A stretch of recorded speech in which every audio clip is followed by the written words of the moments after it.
చిలకలూరిపేటలో తన బలం ఆర్యవైశ్యులేనన్నారు టీడీపీ అభ్యర్థి ప్రత్తిపాటి పుల్లారావు. మేనిఫెస్టోలో చెప్పినట్లుగా ఆర్యవైశ్యులకు కార్పొరేషన్ ఏర్పాటు చేస్తామని స్పష్టం చేశారు. వైసీపీ పాలనలో చిలకలూరిపేటలో గతంలో ఎన్నడూ లేని కొత్త సంస్కృతి తీసుకొచ్చారని, వాళ్లే కేసులు పెడతారు, వాళ్లే బేరమాడతారు, వాళ్లే వదిలించమంటారని ఆవేదన వ్యక్తం చేశారు. ల్యాండ్ టైటిలింగ్ యాక్ట్ రద్దు కావాలంటే కూటమి ప్రభుత్వం రావాలన్నారు ప్రత్తిపాటి పుల్లారావు.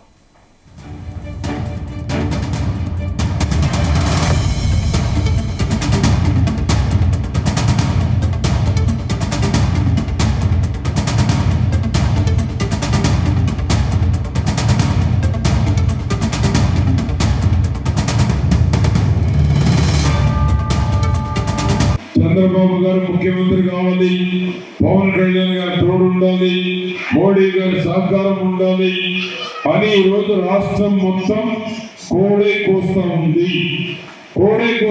ప్రతి నోట, ప్రతి బజారు, ప్రతి వాడకెళ్ళినా కూడా ఇదే మాట వినపడతా ఉంది. 5 ఏళ్ళు ఎన్నో ఇబ్బందులు చూశారు. అరాచక పాలన, అక్రమ కేసులు, కొత్త తరహా పద్ధతులు తీసుకొచ్చారు చిలకలూరిపేటలో. వాళ్లే కేసు పెడతారు, వాళ్లే బేరమాడతారు, వాళ్లే వదిలించామంటారు. చివరికి మేము వదిలించామని మళ్ళా వాళ్లే పెద్దలైపోతా ఉన్నారు. అవునా కదా చెప్పండి? అవును. చిలకలూరిపేటలో జరుగుతున్నటువంటి తప్పు ఇది. ఎందుకంటే వాళ్ళే పెడతారు పెద్ద మనుషుల్లాగా, వాళ్లే పోలీసులు పంపిస్తారు, వాళ్లే మళ్ళా డబ్బులు కూడా మాట్లాడతారు. మళ్ళా విడిపించింది మేము అని చెప్పి పోతు కాకపోతే మెజారిటీ చూస్తాం.